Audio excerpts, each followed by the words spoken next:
Boa tarde aos presentes. Eu quero abrir os trabalhos desse terceiro dia do segundo seminário sobre educação jurídica, currículo em movimento, dando boa tarde, agradecendo aos convidados, aos colegas de mesa, aos colegas do apoio, à comissão e à nossa audiência. Antes de mais nada, eu destaco que o Brasil registrou 2.693 mortes por Covid nas últimas 24 horas, totalizando nessa terça-feira ontem, 477.307 óbitos desde o início da pandemia, e se aproxima de 17 milhões de casos. Os registros são crescentes.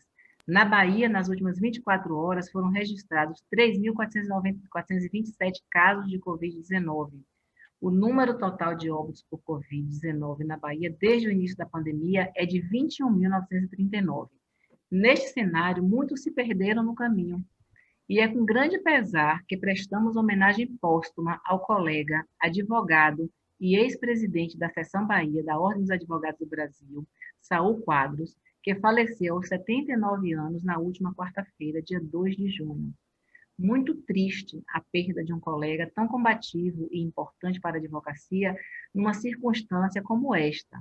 Deixa uma grande dor para os familiares, amigos e uma lacuna para a advocacia. Lembro que integrei o TED na sua gestão e tive a oportunidade de conviver com o grande advogado que era. Permanece, entretanto, a lembrança pelo trabalho que engrandeceu a advocacia baiana e pelos relevantes serviços prestados à ordem. Deixamos a nossa homenagem e abraço fraterno à esposa, desembargadora Ismênia Quadros, e aos filhos Daniela, Ludmila e Saul Neto, todos advogados. Quero chamar a atenção de vocês que a gente está voltando nessa tarde, reconstituindo os trabalhos que a gente faria uma semana atrás. E nessa mesa que a gente vai falar sobre estudos de gênero, né? Essa aqui é a nossa mesa 5, nós teremos como presidente de mesa o colega Rodrigo Andrade, para quem eu passo a palavra para dar sequência aí aos trabalhos. Joia, boa tarde, amigos e amigas que nos acompanham. Quero saudar a professora Cínzia, presidente da Comissão de Educação Jurídica da OAB Bahia, saudar aqui as colegas, né, presentes na mesa. Bom, como a professora Cínzia disse, essa é a quinta mesa de debates, né, do segundo seminário sobre educação jurídica, currículo em movimento, né? A gente vai tratar aqui sobre a transversalidade dos estudos de gênero no ensino jurídico. Bom, inicialmente agradecemos à diretoria da OAB Bahia por estar ao nosso lado, né, sempre incentivando as nossas ações, a coordenação das comissões, a ESA, a assessoria de comunicação da OAB Bahia pelo apoio fundamental que nos foi dado, né, e deixamos, evidentemente, um agradecimento aí especial aos membros da Comissão de Educação Jurídica, que se esforçaram, né, para planejar e executar as atividades aqui do seminário. As expositoras da mesa, né, professora Soraya Mendes, que está chegando, professora Leonela Pereira e Thaís Bandeira, nossa gratidão por terem aceitado o convite e a proposta de trabalho.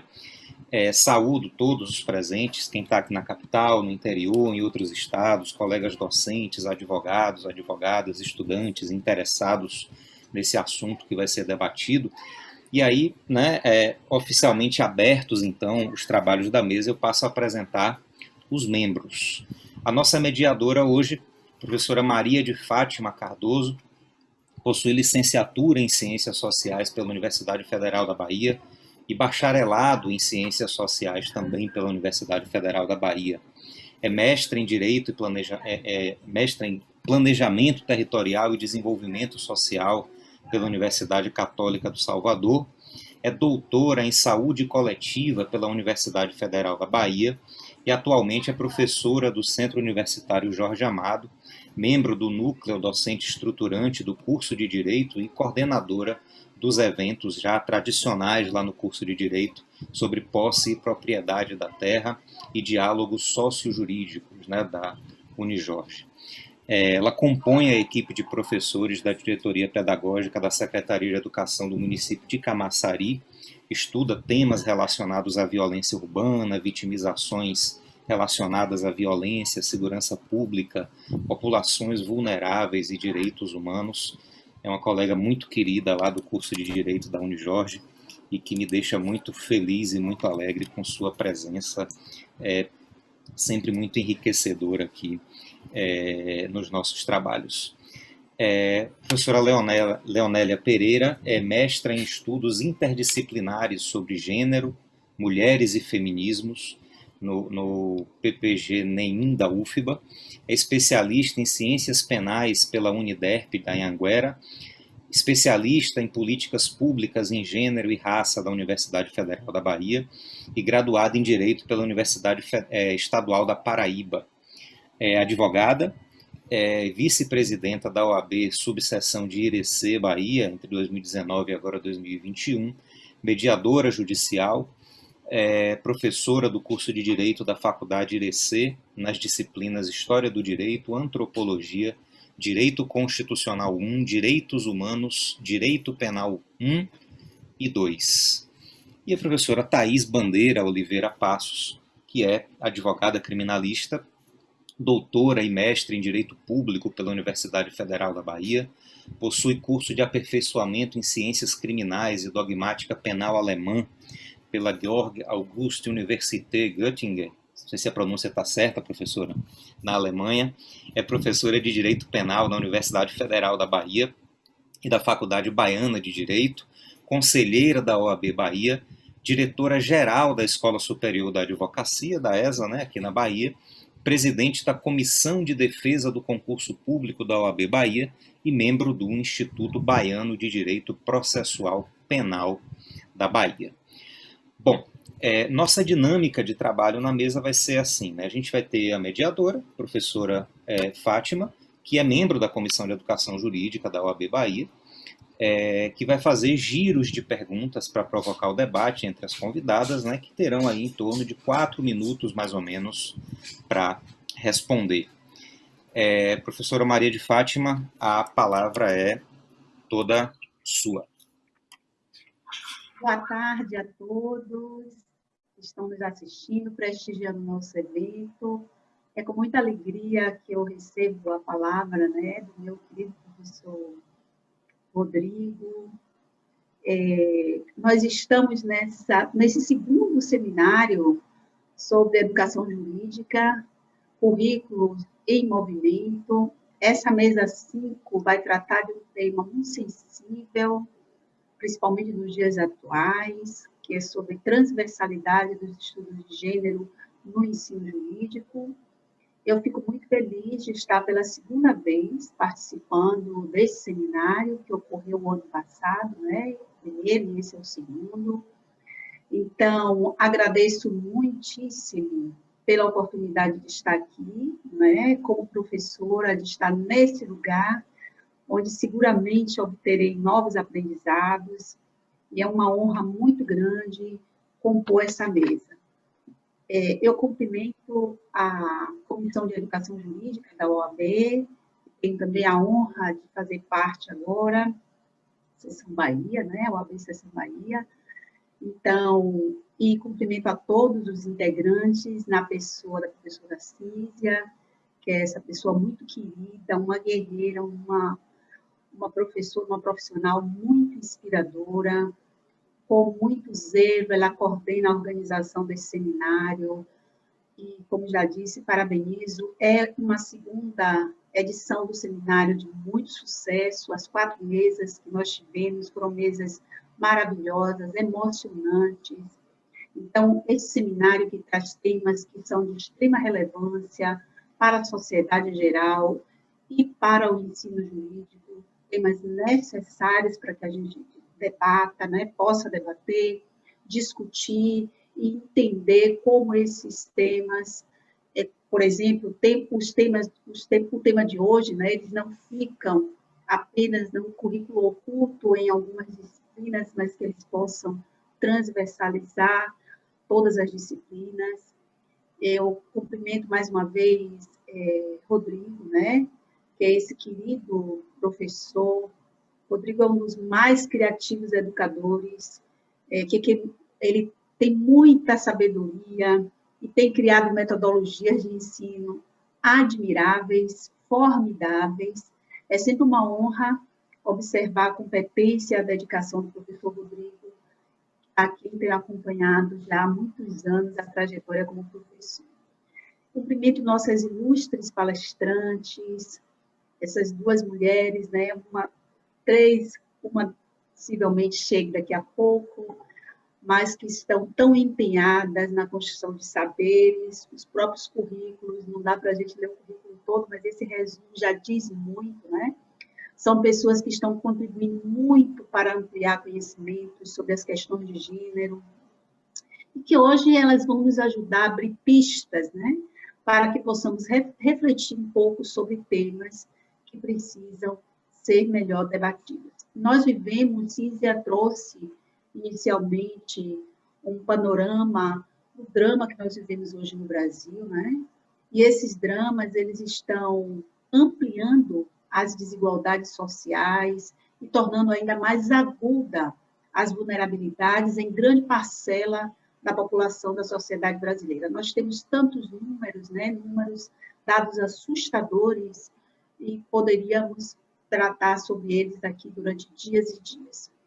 A pobreza, a fome, a violência urbana, a violência contra as crianças e os adolescentes, não é? A violência contra as mulheres, a violência contra a população LGBTQIA+, o racismo em suas mais cruéis manifestações, o desemprego, a falta ou a precarização de moradias, né? Só a CUFA, que é a Central Única das Favelas, tem cadastradas 5.000 favelas no Brasil. Então, nós temos tantos problemas que trazem essas sequelas irreparáveis para a maioria do povo brasileiro. Então, esses temas eles precisam ser trabalhados com mais profundidade e de forma, quando se trata do ensino jurídico, de forma interdisciplinar.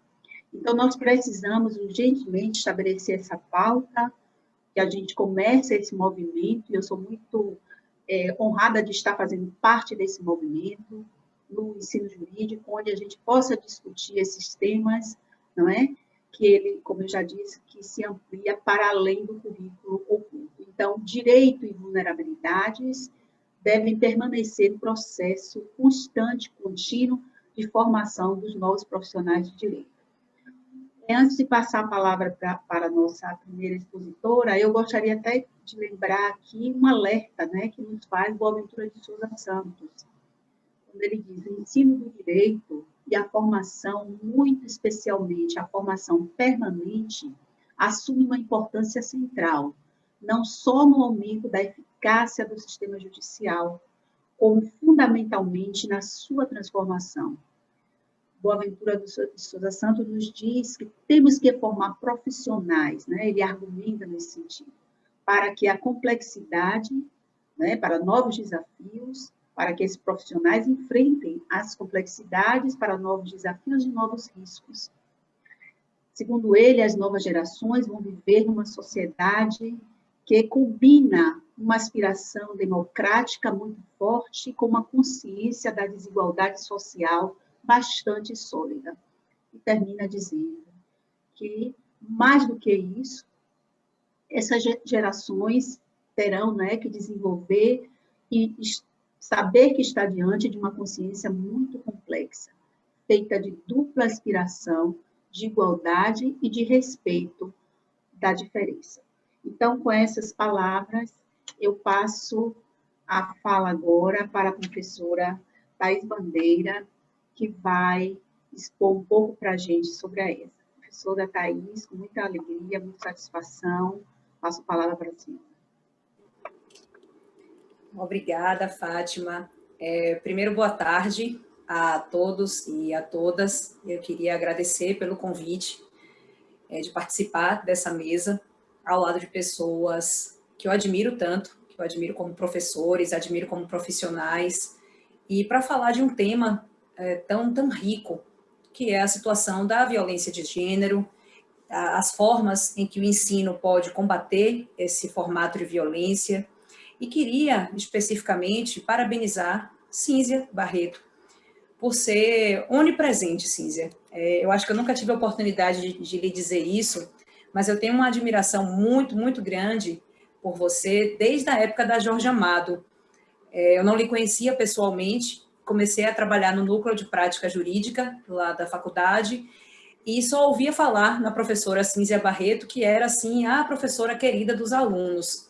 Não era querida porque dava boas notas, nem era querida porque passava a mão na cabeça, mas era uma professora querida porque era extremamente competente, interessada, dedicada ao núcleo de prática. E então eu comecei a lhe admirar, Cínzia, antes mesmo de lhe conhecer pessoalmente. Era assim um mito no núcleo de prática, a professora Cínzia Barreto. E é verdade, tudo que você se dispõe a fazer é feito com muito carinho, com muita dedicação e com muito cuidado. Tudo que você faz é exitoso, mas não é exitoso de forma graciosa, é exitoso porque realmente você tem uma dedicação diferenciada em relação àquilo que você se propõe realmente a fazer. E eu fico muito feliz por ter sido lembrada nesse momento para estar nesse painel. Eu acho que eu tenho 2 momentos de fala aqui distintos. Esse primeiro momento, essa abertura, eu vou falar enquanto diretora da ESA. Maria de Fátima me passou a palavra nessa qualidade, então não vou adentrar efetivamente ao tema, eu vou deixar para fazer essa conversa, esse diálogo com a professora Leonélia, que a gente tem se encontrado bastante nos eventos, e eu fico também muito feliz, porque é uma pessoa com quem eu adoro conversar sobre essa temática. Estávamos juntas no lançamento do livro dela, bem recentemente lá na escola, né, na ESA, virtualmente, claro, mas é uma temática que sempre me deixa bastante feliz em comentar, uma pessoa que eu gosto de ouvir as ideias, gosto de ouvir os comentários e gosto desse debate, o debate é bastante saudável para mim.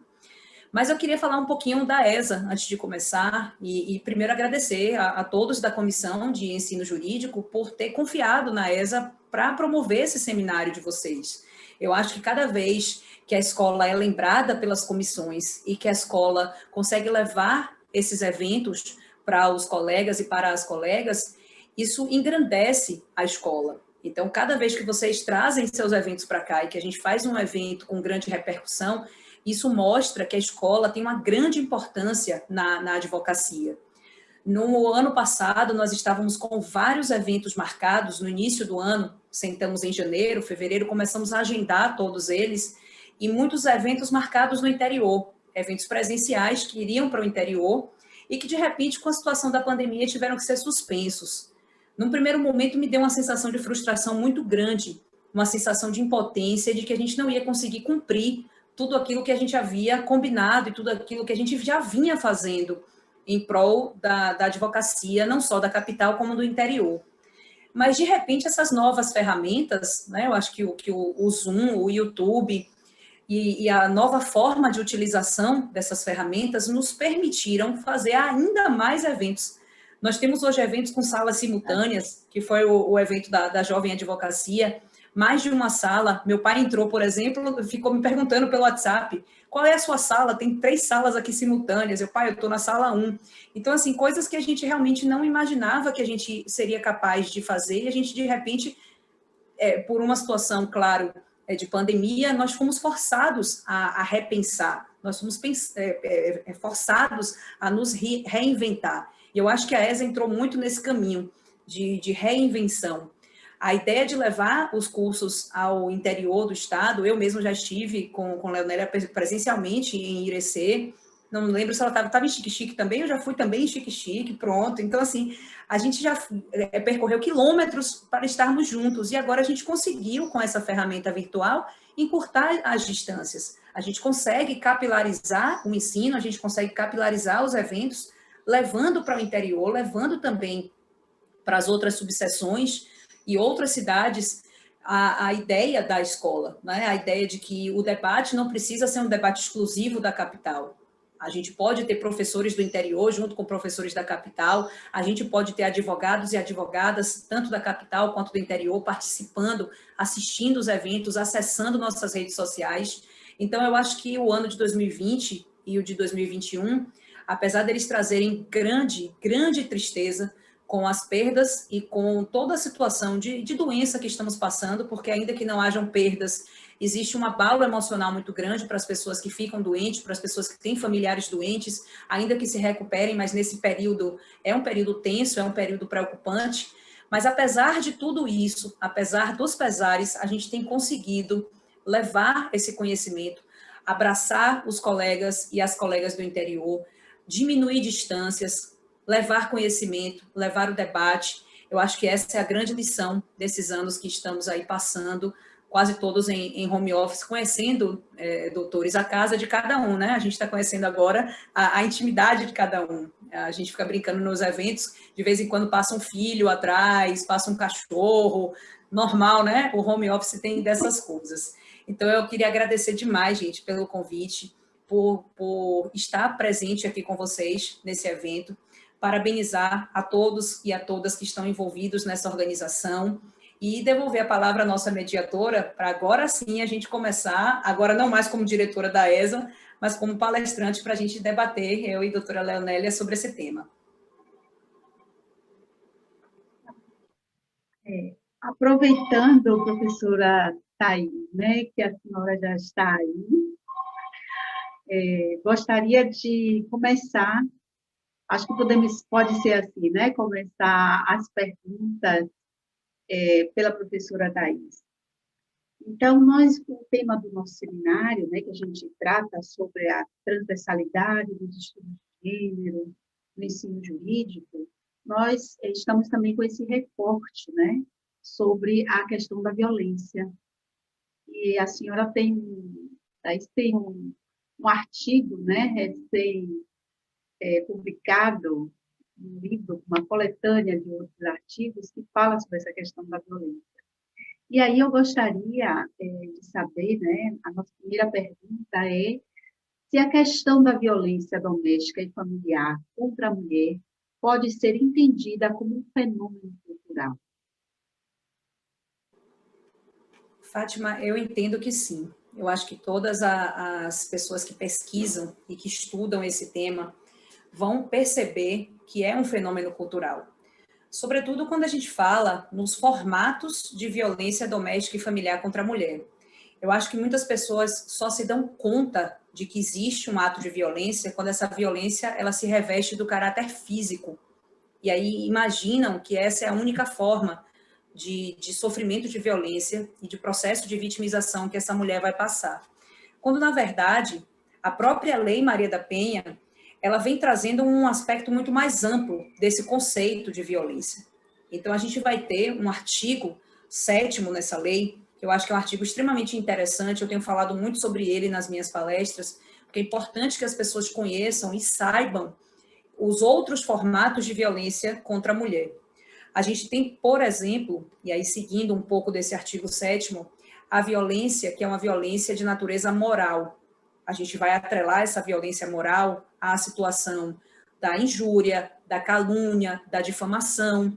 Então, muitas mulheres elas são vítimas de crime contra a honra pelos seus companheiros, pelas suas companheiras, e não se dão conta de que isso é um ato de violência. Esses xingamentos, essas atribuições de características depreciativas, que muitas vezes elas podem não trazer uma marca física, mas elas trazem um aspecto psicológico, um aspecto moral muito grande. Na sequência, a Lei Maria da Penha fala dessa violência psicológica, fala na violência no sentido de crime contra a honra propriamente dito, calúnia, difamação, injúria, mas fala na violência psicológica, fala nos atos de ameaça, fala nos atos de constrangimento ilegal, fala naquela ideia de menosprezar as ideias femininas e as falas femininas. Eu me lembro de uma situação assim bem grotesca, e foi uma das primeiras vezes que eu vi isso acontecer tão próximo de mim com uma aluna na sala de aula.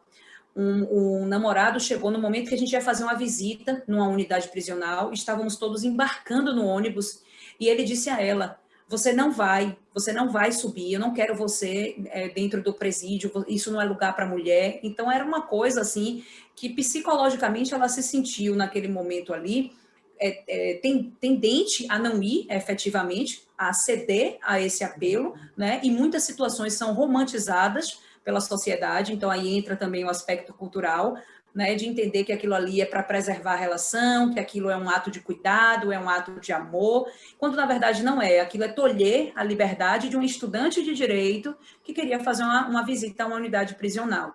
Então a gente tem esse lado também dessa violência psicológica, muitas situações de violência de natureza patrimonial, o controle das finanças, a ideia de que a mulher gasta demais, que a mulher compra demais, eu acho que isso também culturalmente é muito difundido. Veja, mulheres trabalham, mulheres têm os seus próprios rendimentos, mulheres têm direito a ter os seus próprios gastos, têm direito a gerenciar o seu orçamento, as suas finanças. Então, tem também essa questão da violência patrimonial, a violência de natureza sexual, e eu escrevi há um tempo atrás sobre músicas, né, do nosso dia a dia que trazem essa violência sexual embutida nas letras. E que nossas jovens, elas aprendem desde cedo que o corpo dela é um local de violência, que o corpo dela é um local de apropriação, é um local de invasão pelo sexo oposto, é um local que pode ser vulnerável ou vulnerado a qualquer momento. Então, nós temos essa situação também da violência de natureza sexual e temos a violência física, é um dos aspectos. E aí, essa violência física é como se ela fosse o fechamento, né, de um ciclo, como se ela fosse o ápice dessa situação de violência doméstica e familiar contra a mulher. Mas a gente vai percebendo no dia a dia que esses atos culturalmente arraigados na sociedade são atos em que a fala de uma mulher ela é cortada em um evento. A gente teve agora uma situação bem característica na CPI. A gente pode não concordar com absolutamente nada que a pessoa está ali falando. Eu, particularmente, discordo de muitos posicionamentos, mas a fala daquela mulher não pode ser interrompida, a fala daquela mulher não pode ser menosprezada, a fala daquela mulher ela não pode ser simplesmente tomada abruptamente. Então, a gente tem ali um componente machista muito grande, não só um componente da situação da CPI em si, mas um componente machista muito grande. Nós tínhamos uma presidente ou presidenta da República que foi alvo também de uma série de críticas e de menosprezos, não pela questão política propriamente dita, mas muitas situações eram especificamente pelo fato dela ser uma mulher. Então, nós temos isso muito culturalmente e muito naturalizado no nosso dia a dia. Então, eu entendo sim, Fátima, a violência contra a mulher ela é normalizada, ela é romantizada e ela está na cultura e no dia a dia de todos nós. Muito obrigada, Thaís, muito obrigada. Realmente, né, nós sabemos que nós temos esse câncer, né, aí dentro da nossa sociedade, não é só no Brasil, né, o Brasil ocupa, salvo engano, a 5ª posição em violência de gênero, e são extremamente importantes as considerações que você está trazendo. E quando a gente fala nessa questão da cultura, né, e hoje, com todo as notícias, a gente está vendo mais os casos, né, e aí a gente se pergunta se eles aumentaram ou se esses casos estão tendo mais visibilidade, né? Mas, na verdade, assim, as mulheres também com mais coragem e tendo mais oportunidades, mecanismos, na verdade, de fazer suas denúncias. Então, obrigada, e eu vou passar agora a próxima pergunta para a professora Leonela Pereira, né, que, como o professor Rodrigo já apresentou, é integrante de um importante, né, fez seu mestrado em uma importante instituição, importante núcleo de estudos sobre a mulher, que é o NEI. E aí eu me lembrei da minha querida professora Cecília Seidenberg, né, que é assim, uma das pioneiras, aí o coração viu, né, então ela é uma das pioneiras nas questões de estudo de gênero. Podemos dizer que Cecília inaugurou, né, não só na Bahia, mas no Brasil, ajuda a inaugurar essa era, e alavanca os estudos sobre a mulher, e eu tenho muito orgulho de ter sido aluna da professora Cecília. Então, gostaria de, primeiramente, fazer uma pergunta em relação a um termo que nós estamos utilizando muito, né? E para que a gente entenda melhor sobre isso, creio que muitos que estão nos assistindo aqui já saibam, mas nunca é demais a gente ouvir o significado de alguns termos que acabam entrando no nosso vocabulário, que é o de transversalidade. Então, o que significa transversalidade no seu entendimento? Obrigada, Maria de Fátima. Boa tarde, professora Cínzia, professor Rodrigo, professora Thais. Agradeço pelas suas palavras, muito feliz de estar aqui com vocês. Agradecer aqui o apoio da ESA em mais um evento e a alegria de estar integrando essa atividade aqui à distância, mas a gente tem, nesse momento, a tecnologia a nosso favor, né? De poder estarmos em espaços diferentes e continuando a fazer as atividades. Fico feliz, Maria de Fátima, de ouvir você falar do NEIM com tanto carinho, porque, de fato, é essa relação, né, que a gente constrói com esses estudos e com o espaço, né, de ter sido o primeiro núcleo de estudos de gênero da América Latina. Então, Salvador, UFBA, cedia o primeiro núcleo de estudos de gênero da América Latina, foi fundado nos anos 70, né? Nos anos 70 não, no início dos anos 80, 83 mais precisamente, e a professora Cecília, junto com a professora Analice, saudosa professora Analice, e a professora Alda Mota, que continua na ativa, foram aí as fundadoras do núcleo, que tem contribuído aí de forma muito importante para os estudos de forma interdisciplinar, já que a gente conhece ali estudantes de várias áreas do conhecimento, e é fantástico poder ter isso na sala de aula, né? A gente vem da área do direito, e chega numa turma de mestrado, doutorado, está ali gente que veio de exatas, que veio da área do estudo da literatura, enfim, é uma mescla de conhecimentos fantástica. Então, eu acho que falar de transversalidade, pensando nisso, né, foi uma experiência que me trouxe muito esse olhar, já que o mestrado foi interdisciplinar, e por vezes a gente não reflete tanto sobre as implicações que essas palavras têm também, né? Então, quando a gente fala de transversalidade, não é uma coisa transversal, é aquilo que cruza, né, que atravessa algo. Então, pensando no significado mesmo natural da língua portuguesa. Mas pensando nessa perspectiva da transversalidade, dos estudos de gênero, como também dos estudos de raça, dos estudos sobre outros marcadores sociais, isso faz com que a gente aprenda essa dimensão interseccional das diferenças, entender que esses marcadores, eles são ferramentas analíticas para que a gente compreenda essas desigualdades de forma diversa, porque muita gente, às vezes, confunde e acha que, ao fazer esses estudos, estamos negando as diferenças, mas, na verdade, não se nega as diferenças. O que se discute e o que se critica é a linha tênue onde essa diferença é transformada em desigualdade, em fundamento para situações de desigualdade. Então, os estudos transversais têm essa finalidade, de trazer para nós a possibilidade de enxergar situações em vários contextos, de forma a perceber essa articulação entre esses marcadores e a forma que isso gera situações de desigualdades. E é interessante a gente observar que toda ação transversal, ela vai ser interdisciplinar, mas nem sempre o inverso é verdadeiro. Então, se eu vou fazer uma ação transversal numa disciplina jurídica, geralmente eu vou precisar buscar conhecimentos de mais de uma disciplina, de mais de uma área do saber, porque vai envolver mais de um assunto. Só que tem ações interdisciplinares que nem sempre conseguem se transversalizar, mesmo que fale de várias disciplinas, não consegue transversalizar o assunto de forma a inserir esse debate com essa crítica, com esses elementos que a gente denomina, né, de marcadores sociais, de categorias, enfim.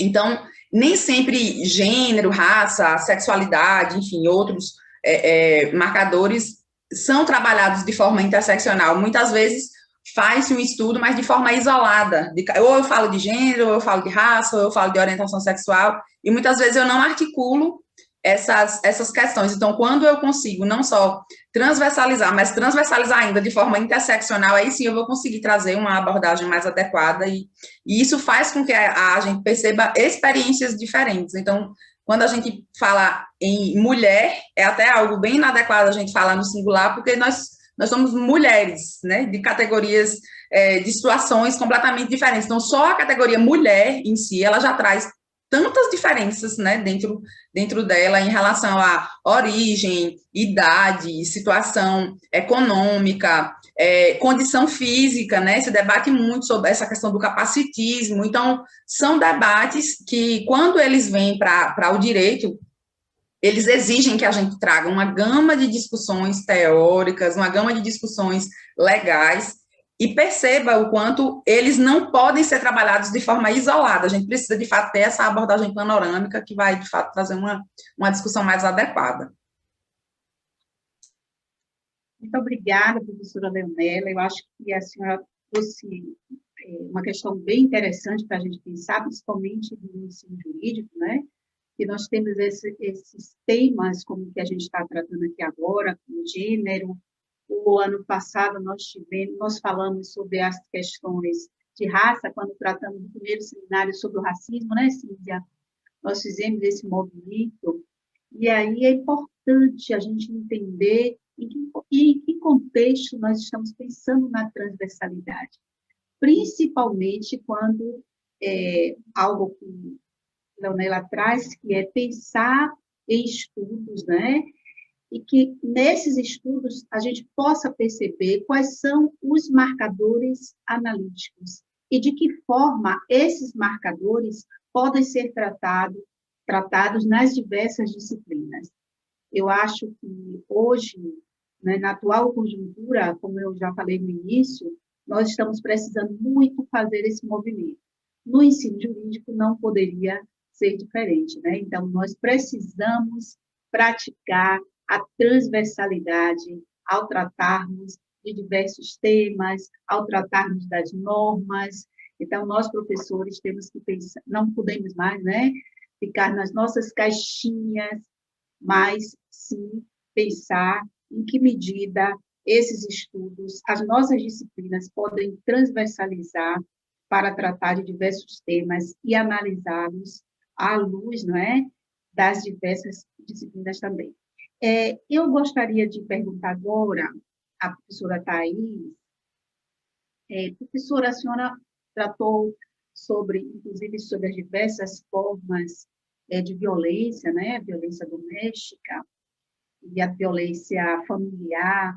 Eu gostaria de ouvir um pouco da sua opinião sobre como a senhora acha que a educação pode mudar esse panorama.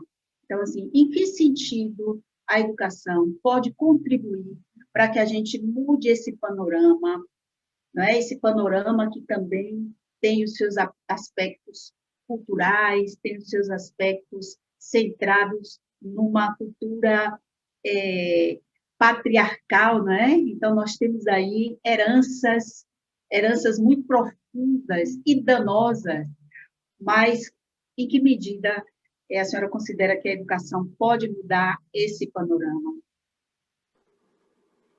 Fátima, eu acho que essa pergunta ela está bastante relacionada com a primeira. Se a violência contra a mulher ela é uma violência cultural. E se a resposta da primeira pergunta é sim, né, ela é um fenômeno realmente cultural, a ideia da educação é uma ideia de tentar mudar essa cultura, tentar mudar um pouco desse panorama patriarcal, desse panorama machista. E veja, não é uma situação que a gente tem que ensinar às mulheres, né? A gente não precisa dizer às mulheres onde elas devem estar, os seus locais de fala, onde elas devem se posicionar e como elas devem se posicionar. A gente tem que ensinar para a sociedade como enxergar essa mulher. Então, a gente tem que fazer uma fala que alcance homens e mulheres.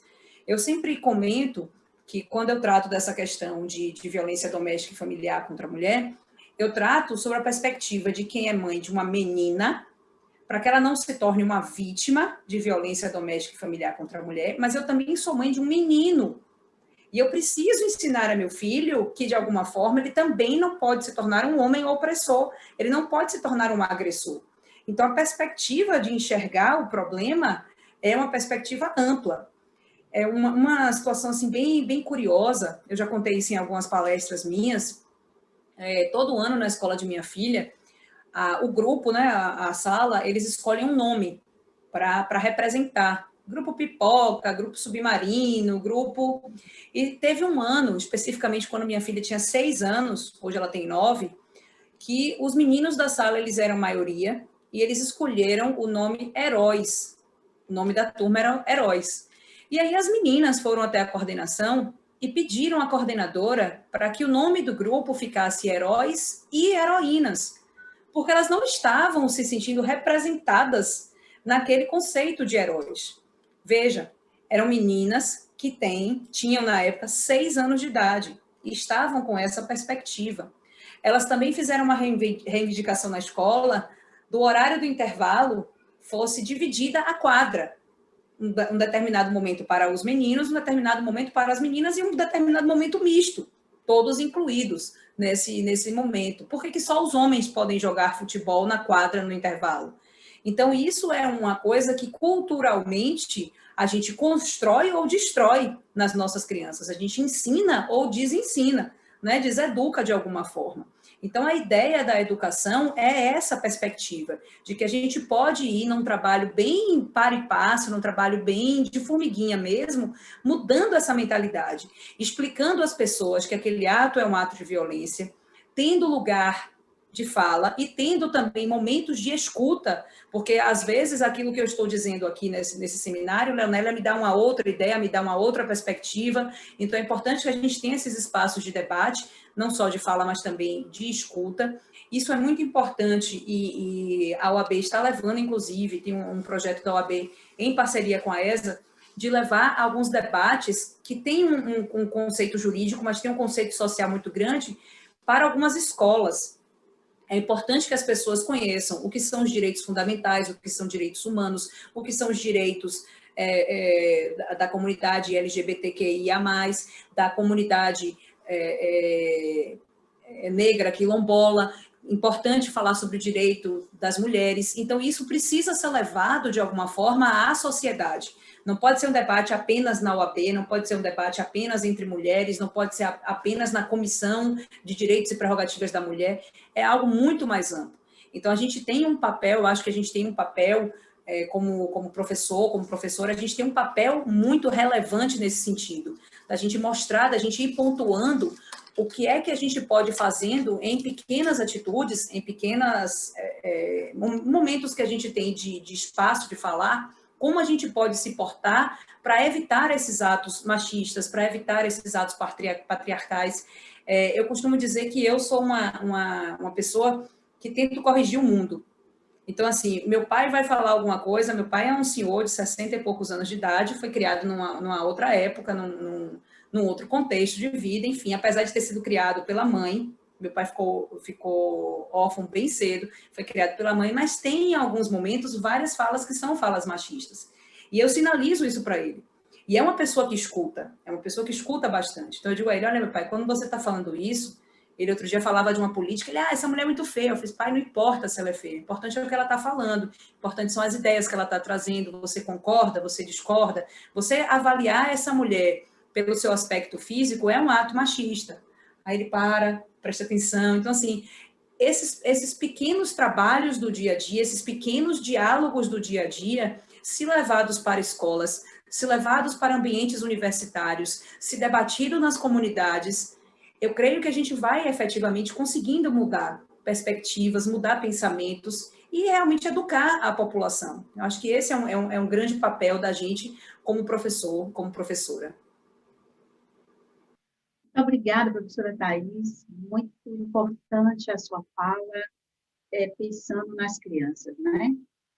Então, a gente tem que pensar em começar essa discussão sobre a questão da violência, já que nós sabemos que as crianças assistem em casa os terrores que as mães muitas vezes passam, então nós precisamos cuidar disso na infância. Eu acho que é um ponto de discussão muito forte e a gente fica muito feliz que a ESA já esteja fazendo esse movimento, né? Isso é muito importante, é um serviço importantíssimo que se presta para a sociedade. E aí eu gostaria de voltar novamente para a professora Leonela, que nós entramos, né, nesse assunto da transversalização, né, da transversalidade. E é um tema que nos instiga, principalmente a gente que está no ensino jurídico. E aí eu gostaria de ouvir da professora Leonela de que forma ela acha que nós podemos transversalizar a discussão sobre gênero, sobre as questões de gênero, né, sobre as questões de gênero no ensino jurídico. Como é que a gente pode fazer isso aqui no ensino jurídico, professora? É interessante a gente ouvir esse relato de Thaís, né, sobre a escola da filha dela, para a gente perceber que não tem receita de bolo, né? São situações extremamente espontâneas e escola é isso. Sala de aula, seja na universidade, onde for, é um campo aberto e imprevisível, né?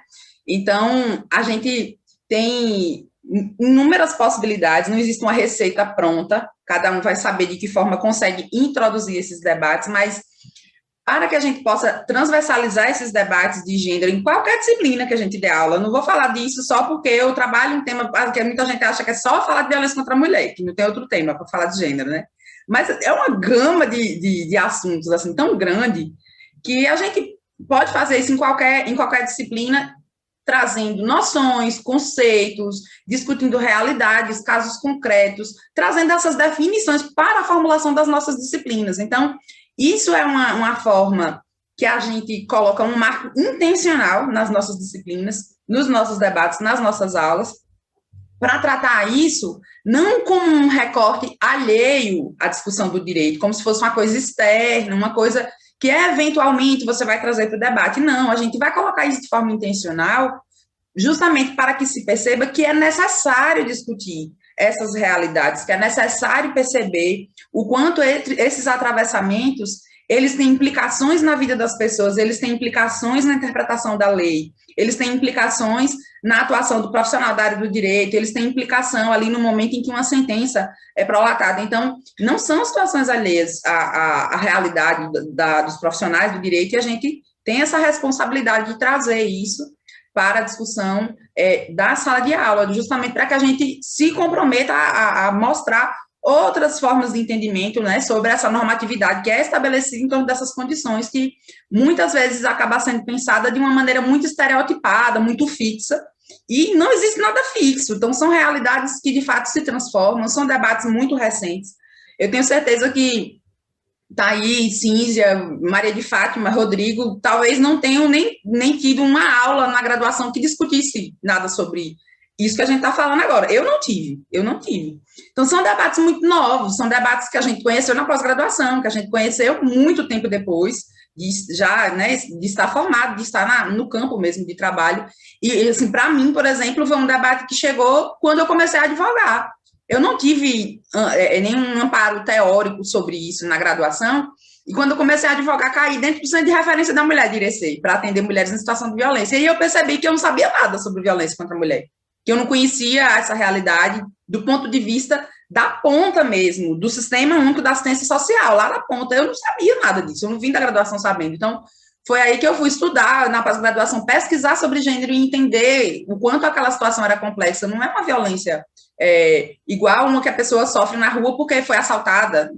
É completamente diferente, existem inúmeras implicações. E hoje a gente tem a sorte de estar num momento que, embora seja um momento de muitos enfrentamentos e muitas polarizações, mas é um momento muito fértil de produções jurídicas a respeito desse assunto, e tem muita gente boa escrevendo sobre isso. Então, a gente tem livros fantásticos aí, acessíveis, discutindo sobre interseccionalidade, sobre racismo estrutural, sobre lugar de fala, enfim.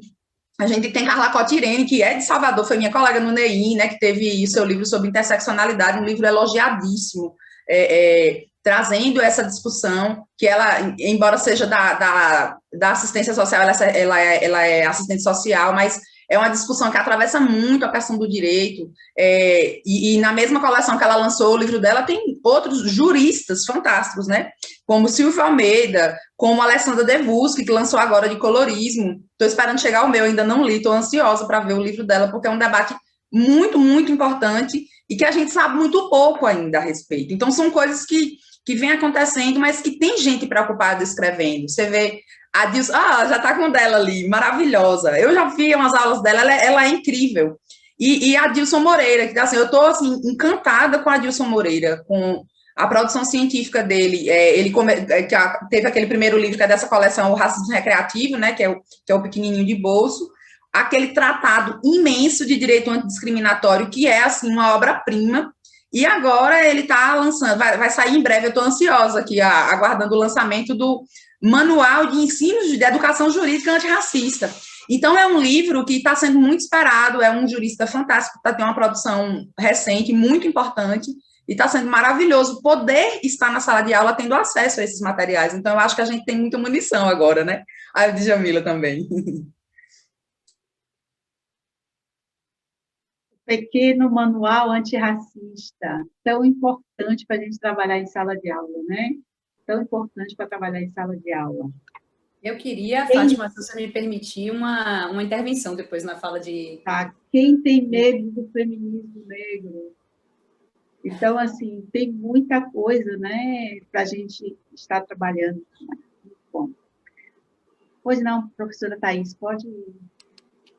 Eu acho que isso que a Leonélia falou é muito importante.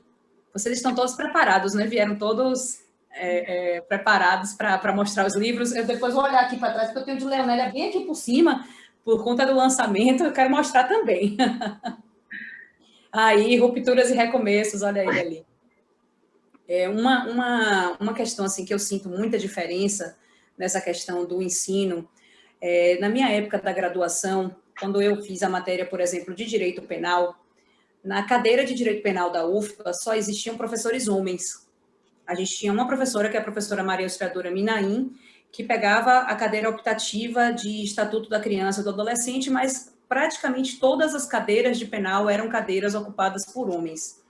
Então, temas como a situação, claro que na época não existia o feminicídio, mas um tema como o feminicídio, um tema como a situação do aborto, um tema como a situação do estupro, elas eram discutidas na sala de aula, mas eram discutidas sobre uma perspectiva.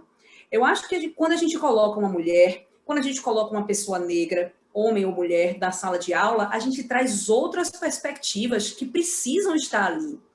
Também a questão das cotas raciais e as cotas para os descendentes de quilombos mudou completamente, quilombos e indígenas, né? Mudou completamente a cara da universidade. Então, a gente tem que fazer uma aula que contemple essas pessoas, a gente tem que fazer uma fala que contemple essas pessoas. Então, existe hoje um pensamento muito diferente, uma ebulição muito grande de pensamento dentro das universidades por conta dessa miscigenação que a gente está tendo.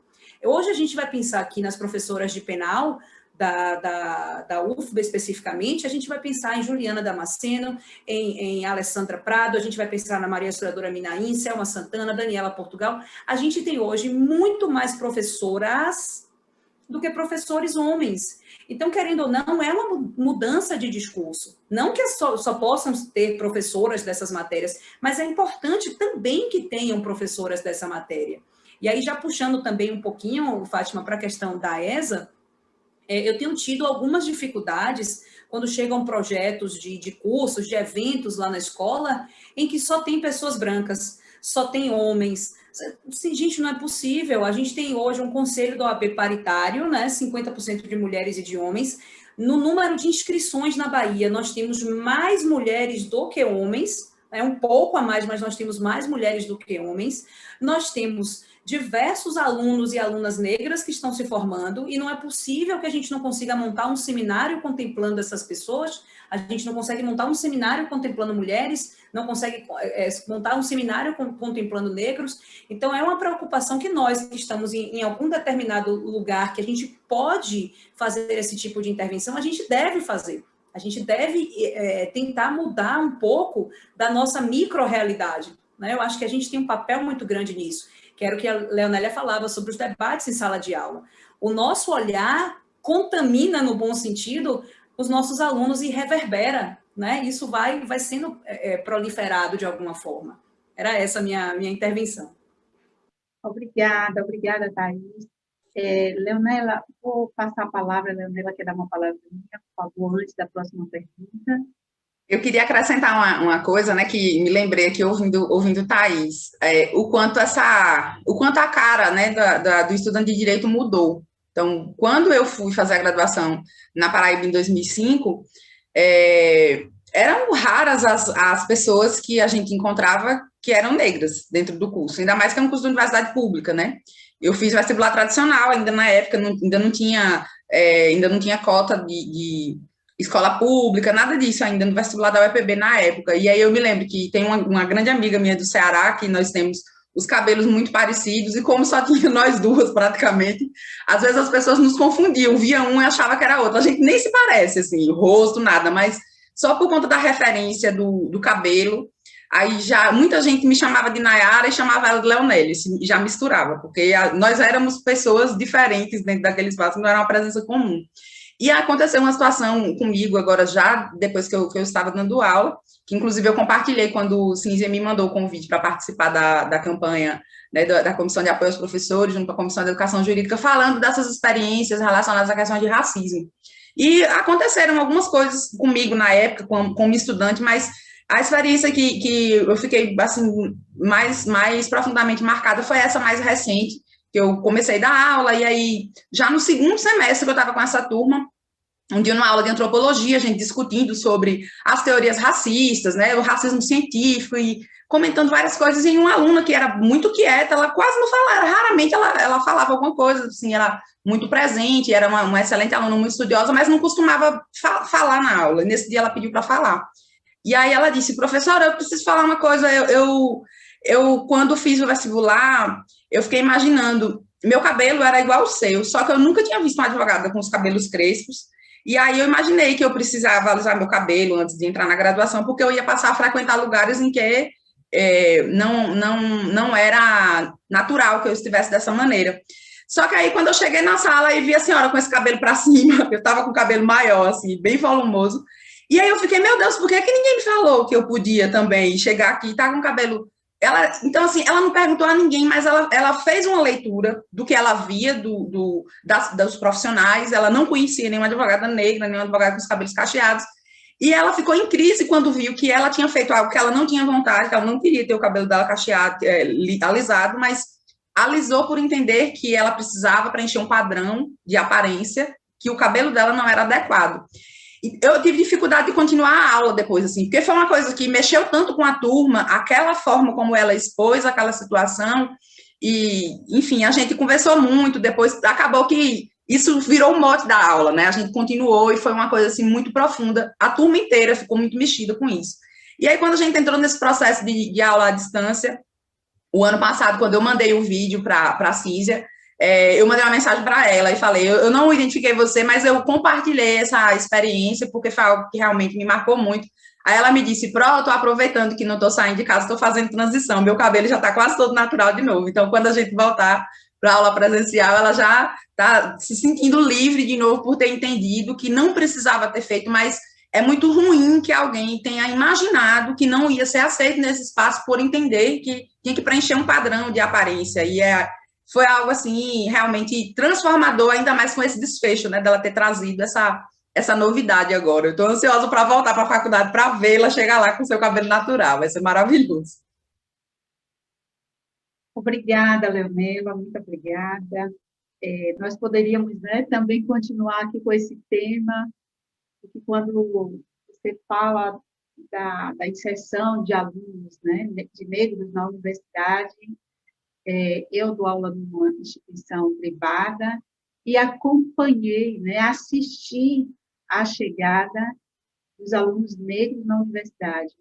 Como tenho assistido, né, a inserção desses alunos no mercado de trabalho como advogados, né, trabalhando em empresas, com seus escritórios. Então, assim, é uma vitória muito grande, né? Na UFBA, né, nas federais também, eu estudei na Universidade Federal da Bahia, lá em 1900 e me esqueci, e era uma das poucas alunas negras, né, na época, mesmo estando numa universidade pública, e hoje a gente já chega na universidade e já vê a universidade com uma outra cara, né? Então, nós temos a população negra acessando a universidade. Então, nós ficamos... E a universidade que eu trabalho é considerada a universidade com o maior número de alunos negros do estado da Bahia. Então, isso também é muito importante a gente observar esse movimento, né? E aí, Thaís, vou voltar para você. Você, na sua primeira fala, mencionou, apontou um pouco sobre os tipos, né, de violência doméstica. E eu queria que você falasse um pouco mais sobre os formatos da violência doméstica e familiar, né, contra a mulher que estão, que existem na lei, né, que estão previstos em lei. Por favor, se puder comentar um pouquinho, agradecendo. Posso sim. A Lei Maria da Penha, eu acho que ela tem um grande mérito, que é de não atrelar os formatos de violência a crimes no Código Penal.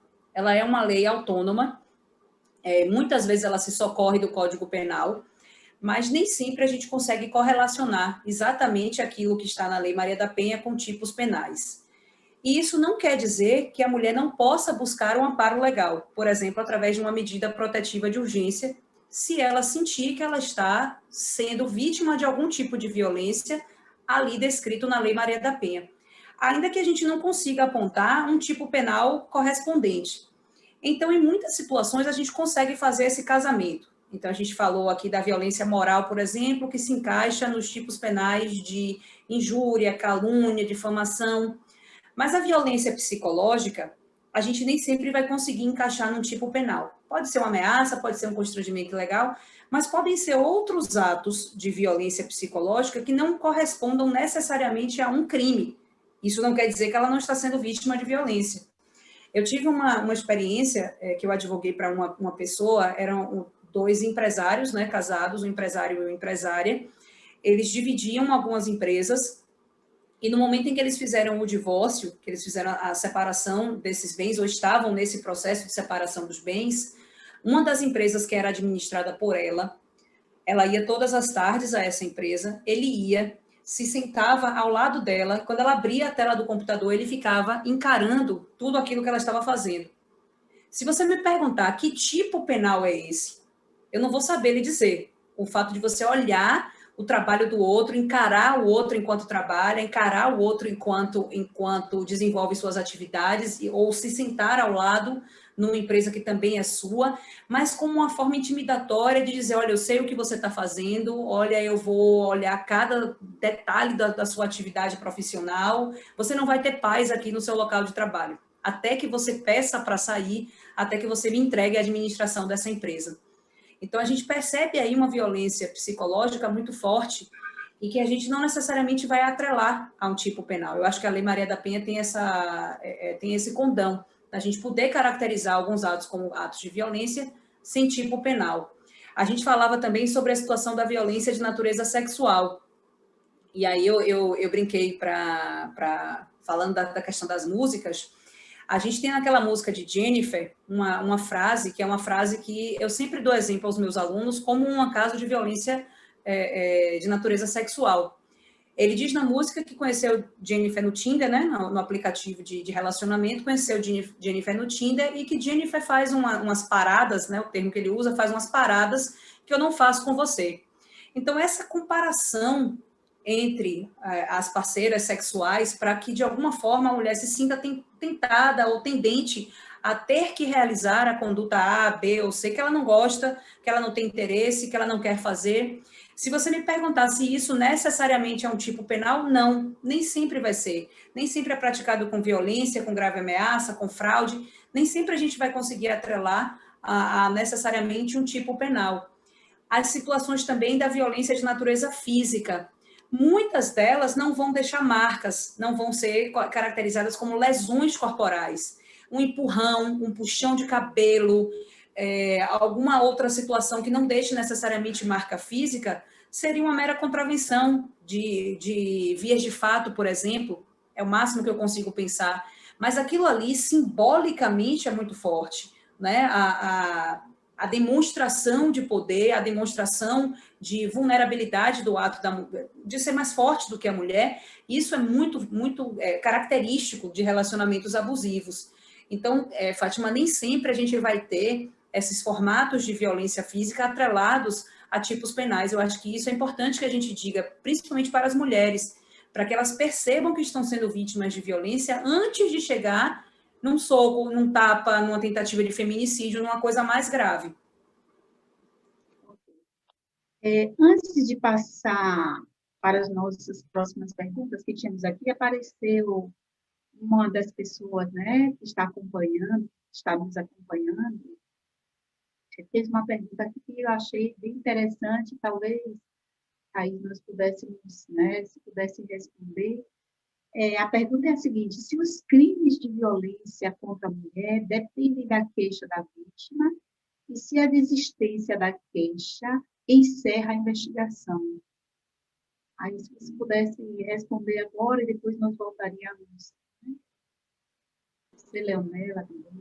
É importante a gente caracterizar qual é o crime que a gente está tratando, né? Porque os crimes, eles têm naturezas diferentes. Alguns crimes, eles dependem da vítima, né? Dependem do interesse da vítima em continuar as investigações, para ficar próximo aí da pergunta, e outros crimes não.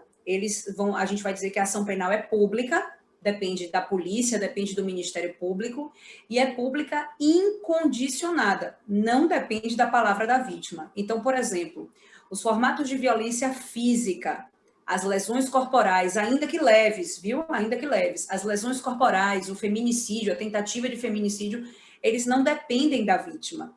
Então, uma vítima de uma lesão corporal, mesmo que ela queira, entre aspas, tirar a queixa, voltar atrás, não é possível. Por quê? Porque a gente tem uma ação penal que é pública e é incondicionada, não depende da vítima.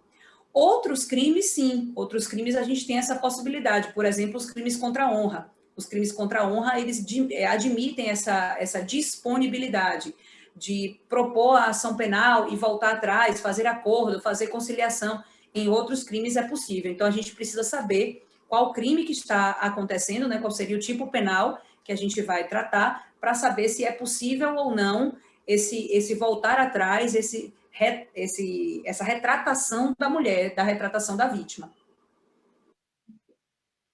Tem uma outra pergunta aqui, mas eu vou passar agora uma pergunta para a Leonela e depois eu volto para essa pergunta aqui.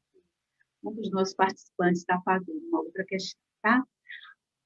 Leonela, muita gente acha, né, considera que discutir gênero na educação é só falar de violência doméstica ou de sexualidade. O que mais, na sua opinião, né, no seu ponto de vista, pode ser trazido para este debate? Ave Maria, se for fazer uma lista, vamos ficar aqui até a semana que vem, né? Mas é muito amplo. O debate é muito amplo mesmo. Se a gente pensar, vamos pensar só na área da professora Cínzia, que é direito do trabalho, só na área trabalhista, quantos atravessamentos em relação à questão de gênero a gente pode discutir, né?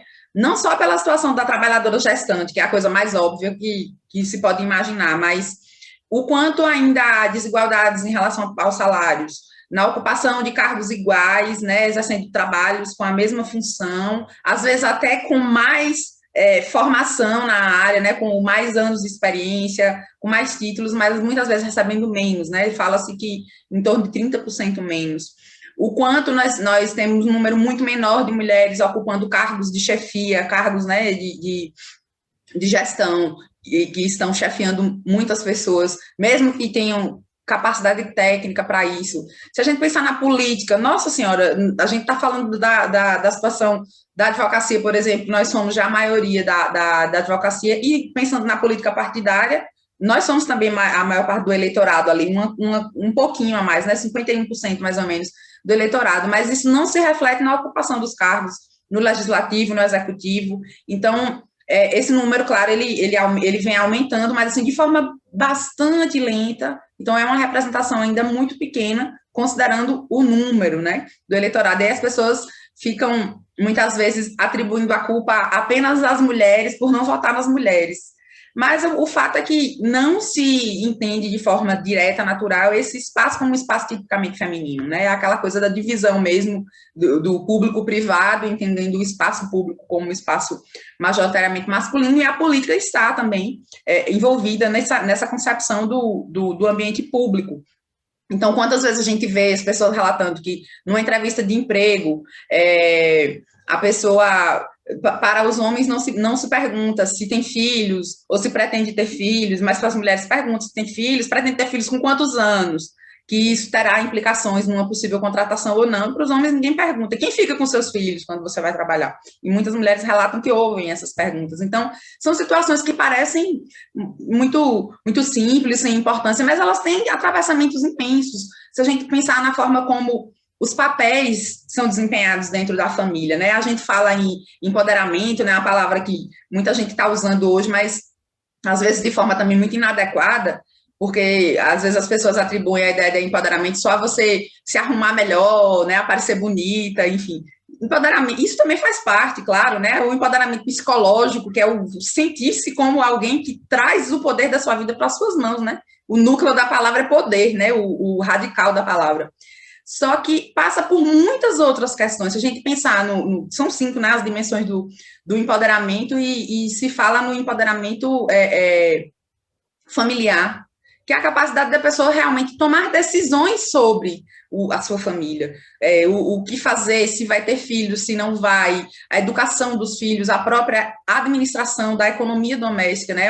É uma economia comum, e muitas vezes a pessoa, até sendo provedora, às vezes não toma essas decisões, porque se entende tipicamente, culturalmente, que isso é algo, de fato, que deve ser decidido pelo homem da família, não pelas mulheres, né?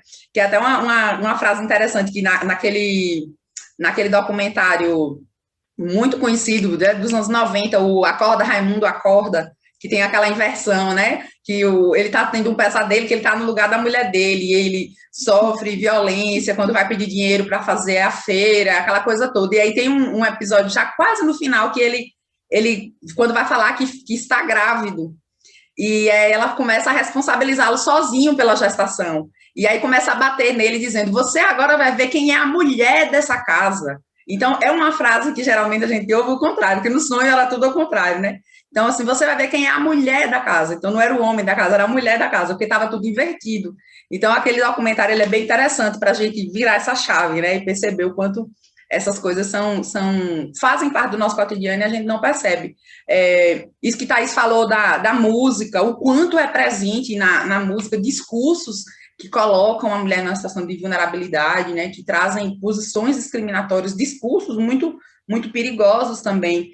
E se a gente pensar na nossa situação aqui, enquanto advogadas, estamos aqui num evento da ordem, o quanto ainda se discute a representação feminina nos cargos também de gestão da ordem, né?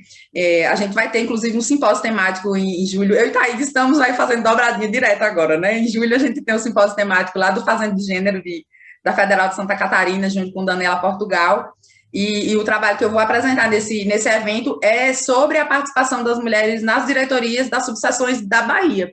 E aí eu fiz um comparativo entre as eleições de 2016 e as 2015, né, para o mandato 2016, 18, e comparando com os números de 2019 e 2021. E aí a gente teve agora a aprovação da paridade, certamente na próxima eleição a gente já vai ter um cenário diferente por conta da aprovação da paridade. Então, precisamos discutir internamente também, fazer nosso dever de casa, já que estamos falando de uma entidade que luta pela democracia. Democracia também é pluralidade, né? Precisamos nos atentar para isso e fazer isso também dentro de casa.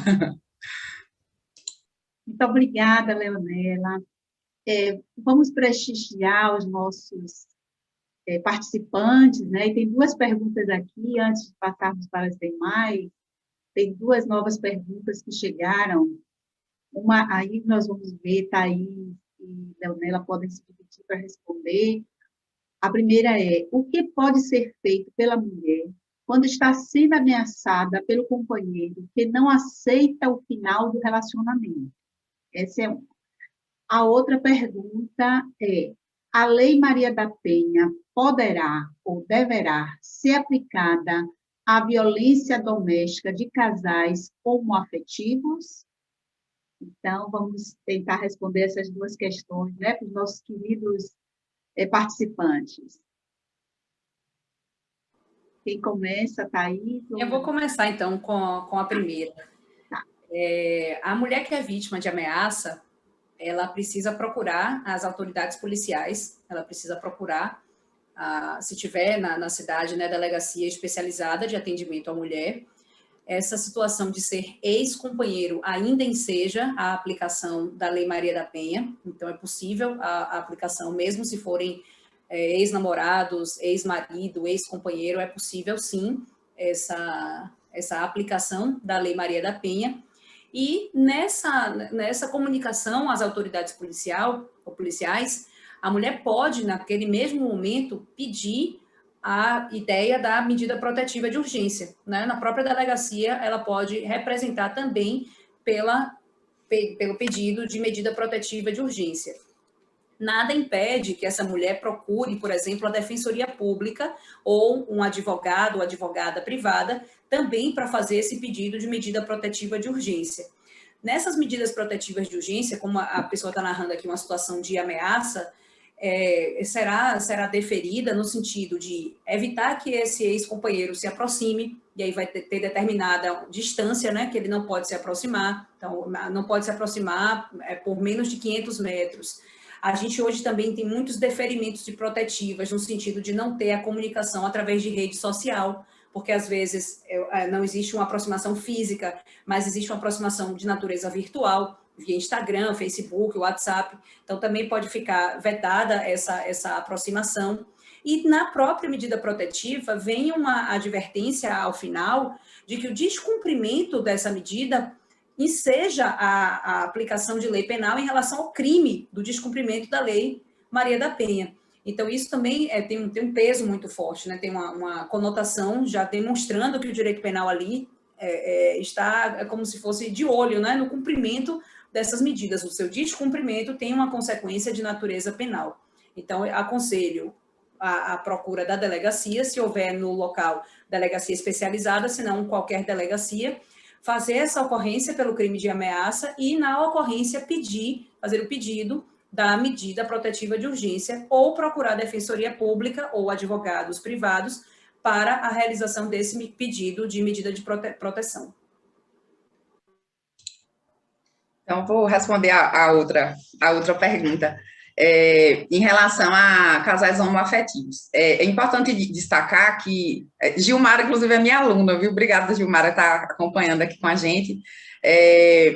Que o artigo 5º da Lei Maria da Penha, que traz, né, toda a caracterização do que é considerado violência doméstica e familiar contra as mulheres, trazendo aí o conceito que chega ao Brasil primeiro pela Convenção de Belém do Pará, que o Brasil é signatário, descreve, né, que são ações ou omissões baseadas no gênero que provoquem, né, lesão, sofrimento físico, moral, sexual, patrimonial, cometido no âmbito da casa, né, no âmbito da unidade doméstica, no âmbito das relações familiares, né, compreendendo relações não só do ponto de vista do casamento, mas de parentesco, inclusive sanguíneo, por afinidade e por adoção, ou em relações íntimas de afeto. E aí, no parágrafo único desse artigo, fala que essas relações íntimas de afeto independem da orientação sexual da vítima.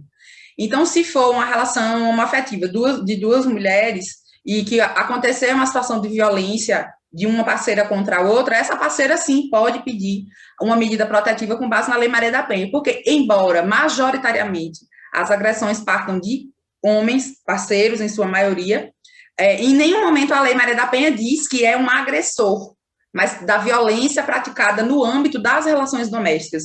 Tem situações de pedido de medida protetiva que você vai ver uma mãe pedindo a medida protetiva contra uma filha, ou uma avó contra uma neta. Então, acontecem situações em que são mulheres também as agressoras, né? Embora isso em menor número, né? Mas, pensando na relação homoafetiva, a gente, às vezes, tem gente que até fala isso, mas isso é muito estranho, tá falando de relação da mulher como violência, como é que uma mulher pratica a violência contra outra mulher? Mas o fato é que o padrão de relacionamento abusivo heterossexual, muitas vezes é reproduzido também nas relações homoafetivas. E acontecem situações dessa natureza. Eu já acompanhei algumas, inclusive, na época que eu trabalhava no centro de referência. Então, não são situações incomuns, elas acontecem, e ainda deve-se levar em conta que, como o caput do artigo 5º fala em ações ou omissões baseadas no gênero, não falou sexo, falou gênero, então, mulheres trans também podem receber medida protetiva da Lei Maria da Penha, porque justamente o caput do artigo deu essa abertura, então não falou em sexo, que é um conceito biológico, né? Falou em gênero, que é um conceito do ponto de vista da identidade, né?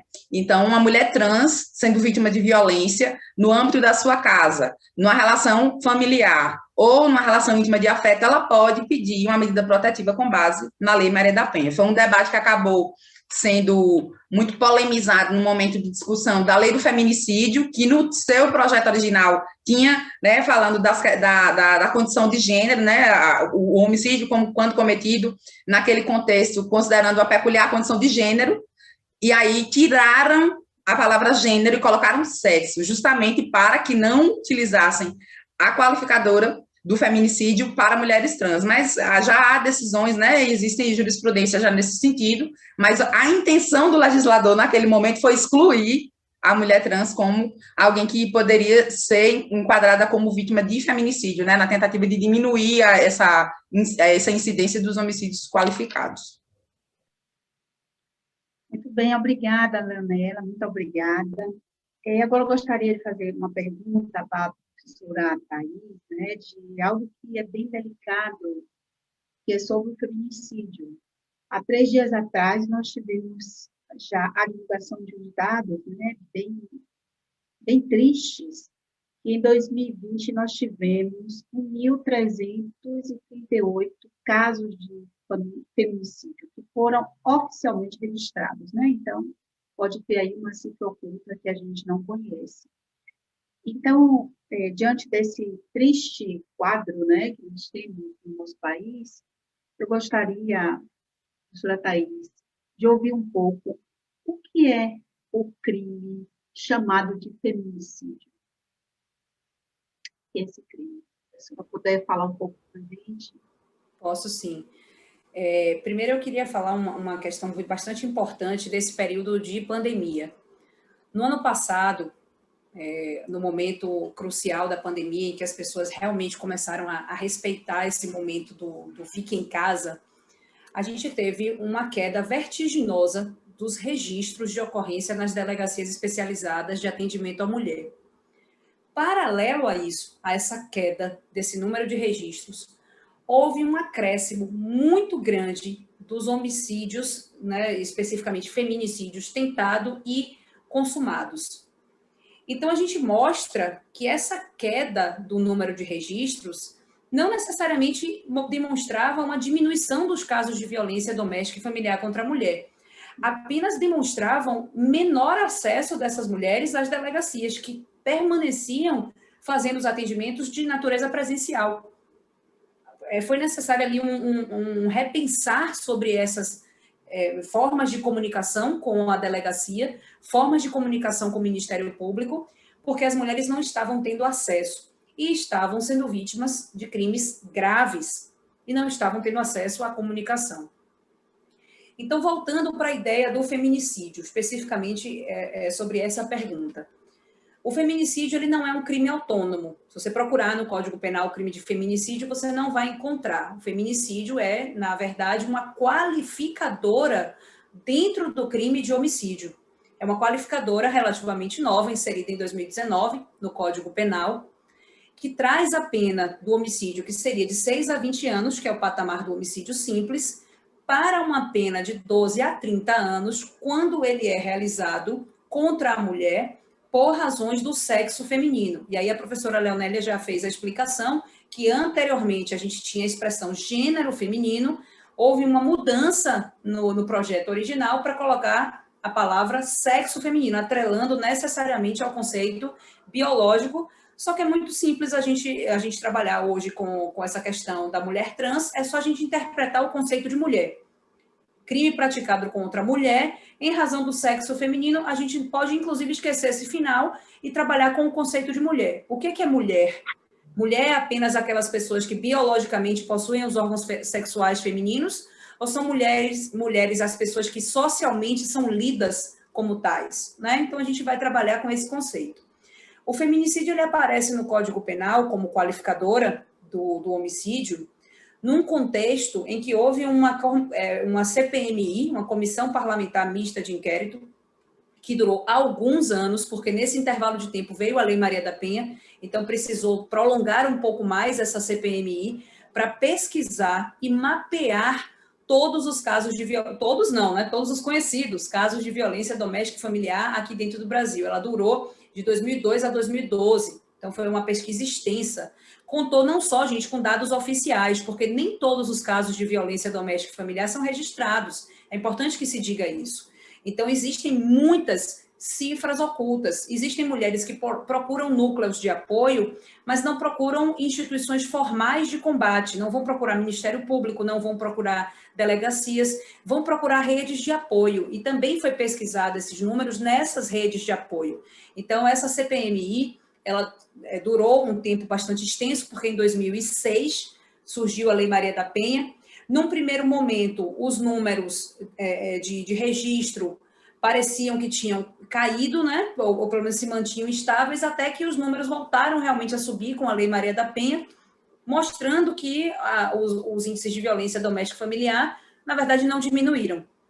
Os índices continuam iguais com ou sem a existência da lei. E aí vem a pergunta, né? Então, para que criar a lei do feminicídio se tantas mulheres continuam sendo mortas, se isso continua a acontecer no nosso dia a dia? Para que a gente ter uma lei de feminicídio? Para que a gente possa ter, pelo menos, registros de números e que a gente consiga contabilizar o número de mulheres que são vítimas de violência doméstica e familiar, chegando a um feminicídio tentado ou consumado, para orientar o Estado em políticas públicas.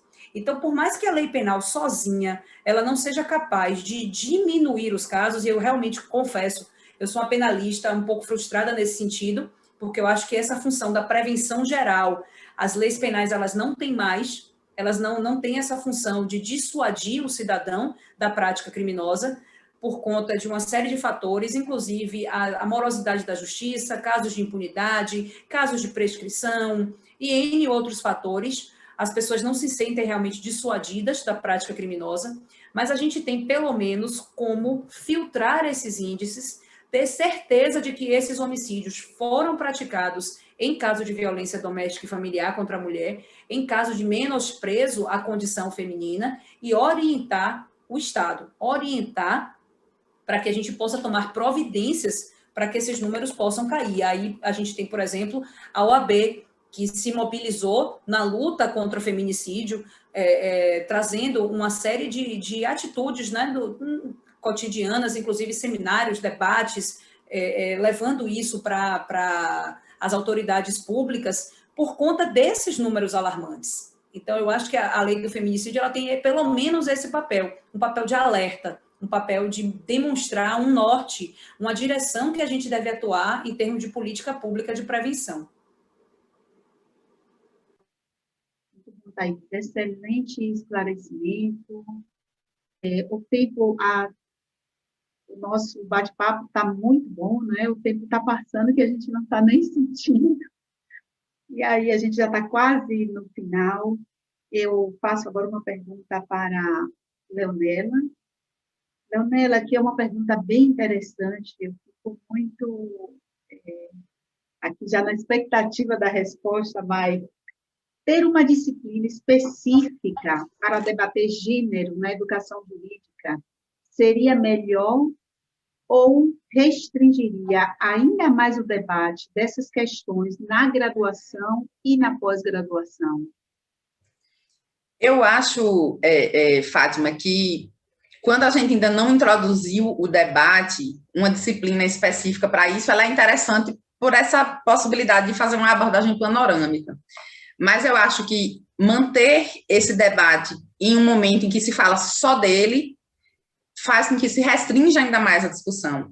Então, eu acho que a transversalidade é que vai fazer que a gente perceba que o debate está presente em tudo. Então, se a gente só discute educação só discute gênero no evento de mulheres, que a gente só fala de mulheres na advocacia, no evento da Comissão da Mulher, em que a gente só fala de transversalidade de gênero, no evento sobre educação de gênero, a gente separa demais, fica parecendo que é um debate à parte, que não é um debate do todo. Então, eu acho que trazer o debate de transversalidade de gênero para a discussão de educação jurídica, que é um evento amplo, panorâmico, mostra uma preocupação de que isso é uma discussão que integra o todo, ela não é uma parte, né, separada, ela não é um anexo, ela tem que estar no centro do debate também. Então, por isso eu acho que se a gente transversalizar, a gente insere isso de forma intencional mesmo, como uma parte do debate que não pode ser tratada dessa maneira periférica, né, desimportante, como se ela não fizesse realmente parte do todo. Então, eu tenho essa preocupação, às vezes a gente segmenta muito para trabalhar essa parte mesmo da formação, de instrumentalizar o nosso debate e tudo mais, mas eu acredito que a gente promove transformações mais profundas quando traz isso para o centro do debate, trazendo isso como parte do todo, trazendo isso inserido junto com as outras discussões, para mostrar que isso é também uma parte importante e que não é uma parte periférica, ela tem que estar aqui dentro também. Então, Rodrigo, que está aí nos assistindo, então, Rodrigo, constitucional, né? Constitucional, trabalho, ambiental, não é verdade? Então, assim, nós pensarmos penal, né, Thaís? Criminologia, então, onde nós podemos levar o debate? Como levar esse debate? E Leonela já falou de forma muito interessante sobre os marcadores analíticos. Então, esses marcadores, né, trazer esses marcadores analíticos de raça, de gênero. Outra coisa interessante, as noções, os conceitos, onde vai se encaixar em cada disciplina. Então, a transversalidade que a gente tanto almeja, que a gente tanto quer, né? Então, será que a solução é criar uma disciplina? Então, nós iríamos criar uma disciplina para gênero, uma disciplina para as questões do racismo, não é? Uma disciplina para a questão da vulnerabilidade social, em todos os níveis aí, ou nós vamos pensar em formas de estar transversalizando esses temas em cada disciplina. Então, muito bom. O risco, né, Fátima, de criar guetos teóricos, né? Eu acho que a gente introduzir o debate na disciplina mesmo, né? Com a formulação da disciplina, tem um potencial muito maior. Eu acho que isso fortalece muito o curso. E nós estamos, como havia dito no início, nós estamos num momento, né? O momento que nós estamos vivendo pede isso, porque nós estamos num momento de muita vulnerabilidade, muitas situações, né, que estão aí, foram descortinadas com a pandemia, situações que já existiam, né, já estavam aí, são seculares, mas a pandemia, ela veio trazer isso com muito mais força, muito mais latente, e o direito tem que pensar em como enfrentar essas questões, né? Então, as disciplinas precisam pensar nisso. Tem aqui uma pergunta que eu acho que é interessante fazer, antes de eu fazer essa próxima, né? Até prestigiando os nossos queridos participantes, se diz assim: quando se cruza gênero, raça e outras vulnerabilidades, há indicadores muito fortes de quem está excluído. Na verdade, é um comentário, né, de quem está excluído em nosso país. De fato, né? Não sei se as nossas expositoras querem comentar sobre essa questão que está sendo falada aqui, né? Então, cruzar essas várias vulnerabilidades. Então, quando a gente cruza hoje mulher chefe de família no Brasil, não é? Mulheres chefes de família, quando a gente cruza isso com situação de moradia, quando a gente cruza isso com acesso à saúde, cruza isso com a questão do trabalho, cruza isso com violência, não é? A violência urbana, não só a violência doméstica, mas também a violência urbana. Então, o que nós vamos encontrar, né? Se a gente observar, Fátima, desculpa, até te cortei aqui antes de você terminar, a analogia que a Kimberly Crenshaw, que inclusive é uma advogada, né, norte-americana, utiliza para explicar o conceito de interseccionalidade, que é o conceito que vai influenciar todas nós aqui nos estudos de gênero, depois dos anos 90, ela usa uma analogia com o trânsito em várias vias, e aí ela fala que aquela via que recebe o cruzamento de várias ruas, ela vai ter um trânsito muito mais intenso do que aquela que não tem esse cruzamento. Então, quando a gente pensa numa via que atravessa uma situação de gênero, mas que não tem uma situação de desigualdade, considerando a sua questão racial, que tem uma condição econômica diferente, que não tem uma deficiência física, enfim, ela vai ter uma experiência diferente daquela pessoa que está numa via que vai ser atravessada por inúmeros outros marcadores que vão criar situações de desigualdade naquela experiência, mesmo que ela seja também uma mulher. Então, por isso que existem várias experiências dentro das possibilidades de ser mulher em qualquer lugar do mundo, né? A gente vai observar isso e eu acho que a analogia que ela usa é fantástica para a gente compreender essas vias, né, dos cruzamentos entre as ruas e o quanto esse trânsito impacta a realidade de quem está ali dentro daquele cruzamento. E aí eu já aconselho, né, tem esse livro muito interessante de Angela Davis, né, que Mulheres, Raça e Classe. Então, faz um cruzamento também muito interessante, eu acho que vale muito a pena, é um clássico, né? Vale muito a pena estudar esse livro. Professora Thais, a última questão aqui, rapidinho. Ao que você atribui o fato de muitas mulheres insistirem em um relacionamento abusivo? Nossa. Para fechar. Para fechar, né? Chave de ouro. A ideia do relacionamento abusivo, na verdade, é a ideia de que o relacionamento ele passa por ciclos, né? A violência, na verdade, ela é cíclica. Então, muitas mulheres, elas acreditam que aquele momento é um momento passageiro, que aquele momento vai voltar para a fase de lua de mel. Eu já explico. A gente não vai começar uma relação com um soco, não vai começar uma relação com um tapa, isso não existe. Então, esses relacionamentos que são abusivos, eles começam com a fase que nós chamamos de fase de lua de mel, em que tudo é muito romântico, em que tudo parece ser flores, parece ter encontrado a pessoa dos sonhos.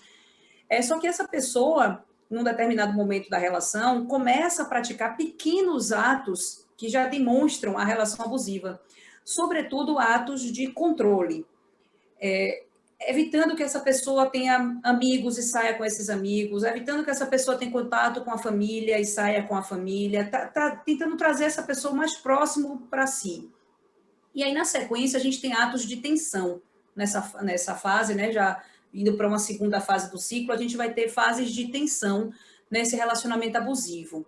A gente vai ter brigas, a gente vai ter desentendimentos, e eu acho que essas situações, elas são muito romantizadas pela sociedade. Elas são situações que quando a gente vai se lembrando, né, de fatos pretéritos, a gente percebe como as falas são falas que romantizam essa violência contra a mulher. É a gente imaginar quando a gente era criança e tinha aquele menino da escola que batia, que queria colar chiclete no cabelo, enfim. Muitas professoras ou até nossas mães nos diziam: ele faz isso porque ele gosta de você. Ele faz isso porque ele quer se aproximar de você. Então, de alguma forma, as pessoas, a sociedade está tão acostumada com essa naturalização de pequenos atos de violência que vão levando isso no dia a dia como se fosse um ato de ciúme, um ato de preservação da relação, ou um ato de amor, de carinho, enfim. Só que esses momentos de tensão, essas pequenas brigas, esses atos de ciúme, enfim, eles podem chegar no ápice, que é a fase em que a gente vai ter muitas situações da violência de natureza física.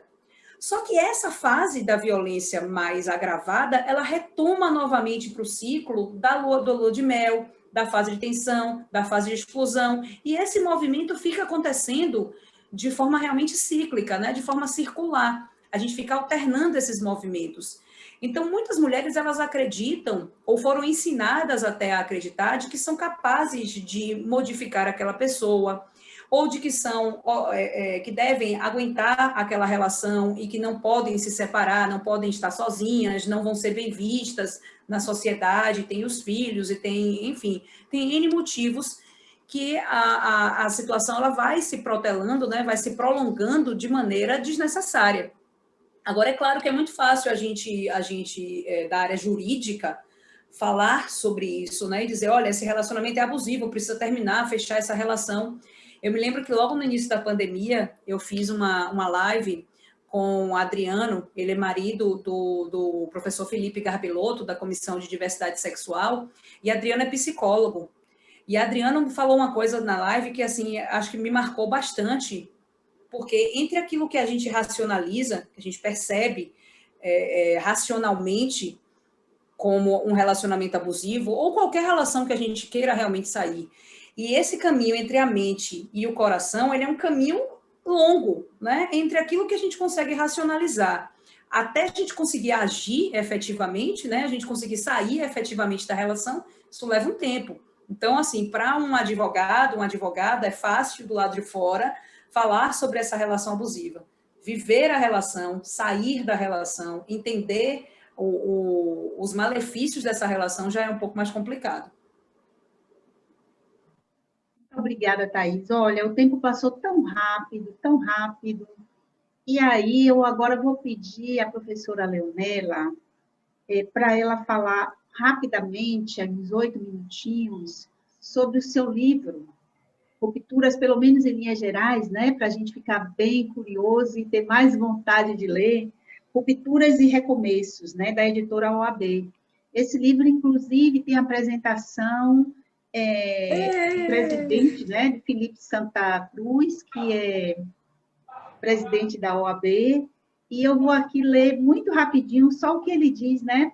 O primeiro parágrafo, ele diz assim, é com enorme honra que apresenta a obra da autora Leonela Pereira, intitulada Rupturas e Recomeços, Percepções de Mulheres de São Gabriel, Percepção de Mulheres sobre medidas protetivas de urgência da Lei Maria da Penha na cidade de São Gabriel, Bahia, resultado de sua pesquisa acadêmica devidamente elaborada, conforme os ditames científicos, o que lhe confere confiabilidade e consistência em sua argumentação sobre o tema de gênero e violência contra a mulher.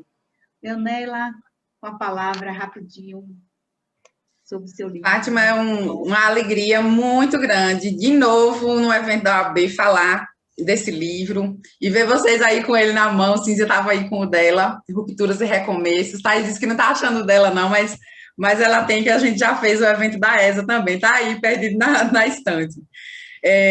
Foi, assim, uma alegria imensa ter tido essa oportunidade de lançar esse livro pela editora da OAB. Esse livro é uma adaptação da minha dissertação do mestrado, né, que eu fiz no NEIM, defendi em 2019, e eu fiz essa pesquisa aqui em São Gabriel, que é onde eu moro, fica aqui vizinha a Irecê, e uma pesquisa onde eu estou discutindo as percepções das mulheres sobre a experiência de ter recebido a medida protetiva da Lei Maria da Penha, e pesquisei entre as medidas protetivas deferidas entre 2006 e 2016.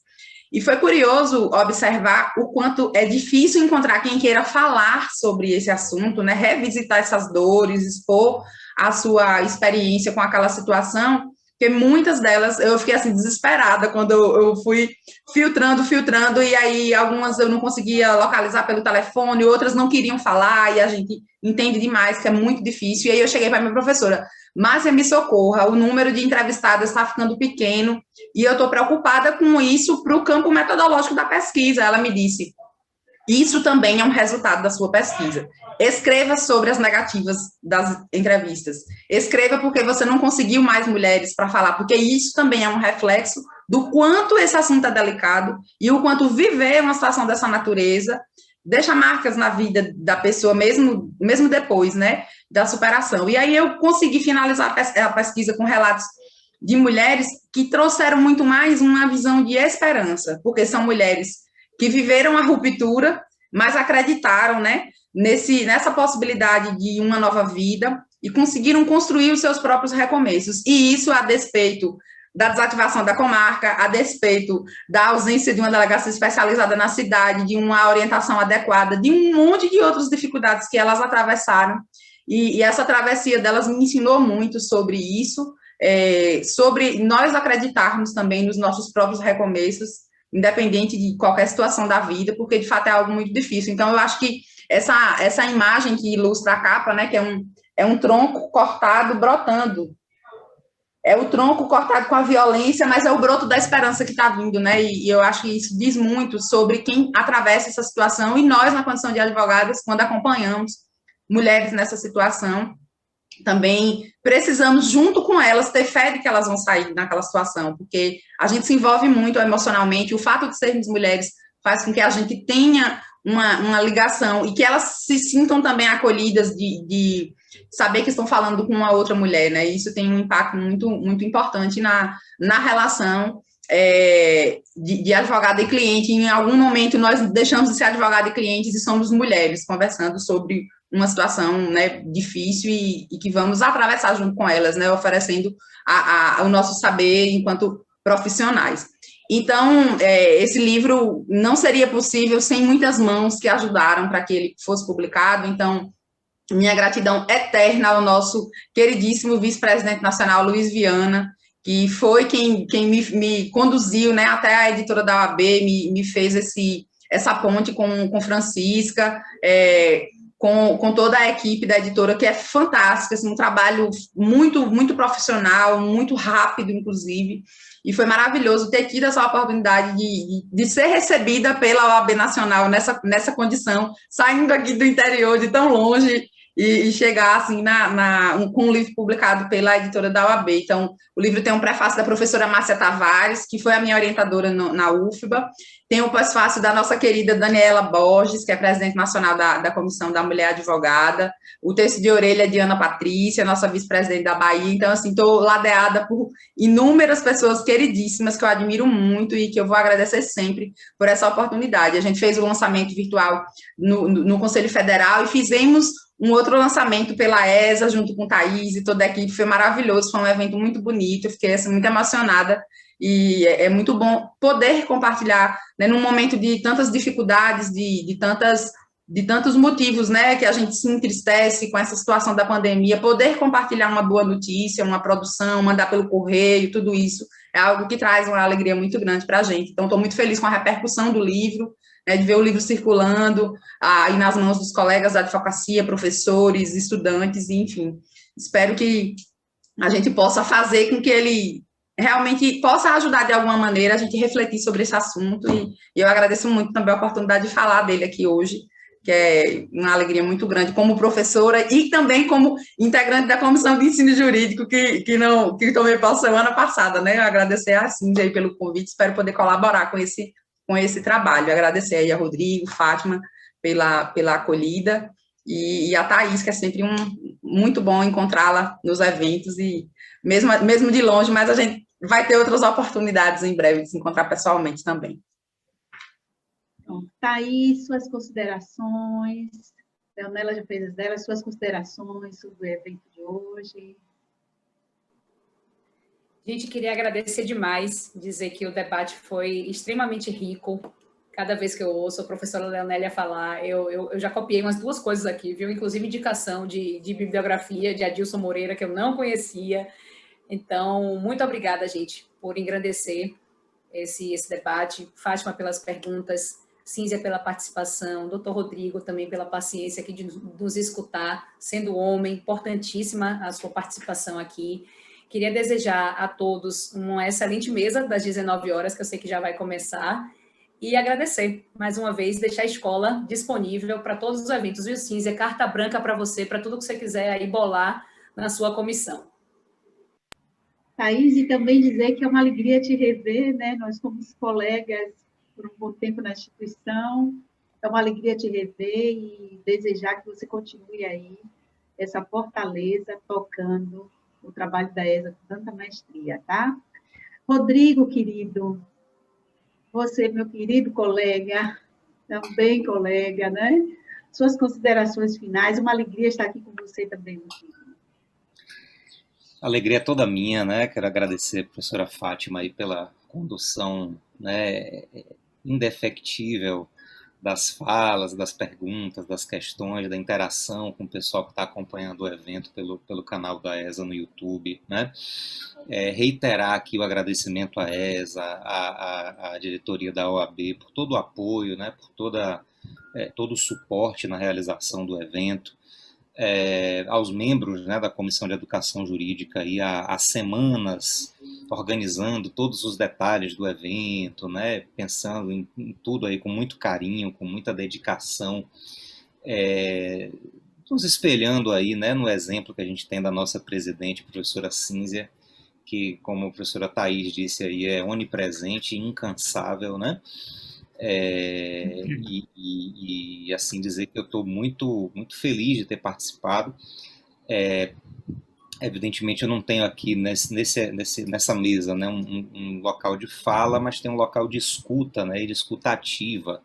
Então, prestei bastante atenção aqui nas considerações, né? Lembrei de algumas questões que a professora Fátima falou de uma disciplina. Eu me lembro que eu cheguei a ensinar uma disciplina no 10º semestre chamada Novos Direitos, né? E a proposta da disciplina era exatamente, num semestre, uma matéria de 40 horas, a gente discutir gênero, discutir etnia, discutir... Era tanta coisa ao mesmo tempo que a gente acabava... Era um texto por semana, a gente acabava não tendo a oportunidade de verticalizar tanto o debate, né? E o ideal, evidentemente, é que esses temas estejam presentes em todas as disciplinas ao longo do curso inteiro, né? E não só numa disciplina isolada ali, como foi o caso, né? No final do curso, enfim. Então, uma alegria, né? Saber que tem tanta gente boa, tanta gente preparada e de altíssimo nível, pensando essas questões, problematizando essas questões, que são questões da ordem do dia, né? São questões que não são novas, mas que continuam atualíssimas, sobretudo num momento de tanta polarização, de tanta intolerância que a gente tem vivido nos últimos anos, né? Então é importantíssimo ver que existe aí uma trincheira de debate, de discussão, em altíssimo nível teórico, com pesquisa, com embasamento, né? Discutindo essas questões que são importantíssimas para que a gente possa realizar aquele programa que está ali nos artigos iniciais da Constituição Federal, né? De construir uma sociedade livre, justa e solidária. Então, evidentemente que a educação, e no caso especificamente da gente, a educação jurídica, tem um papel fundamental nessa construção, né, ou pelo menos nessa ampliação do debate democrático e da efetiva inclusão, sem distinção de qualquer natureza, como diz lá também no artigo 5º da Constituição, no seu caput, né? Então, queria agradecer a professora Thaís Bandeira, a professora Leonélia, a professora Maria de Fátima por compartilhar, né, por doar esse tempo e o resultado de anos e anos de pesquisa e de vivência prática com questões diretamente ligadas a esses problemas, né, ligados ao gênero, ligados à própria questão do racismo, como também chegamos a abordar aqui. Obrigado pela doação do tempo, obrigado à professora Cínzia pela condução, né, macro aí do evento, e passo então a palavra para ela mesma, a professora Cínzia, que vai presidir aqui a nossa próxima mesa,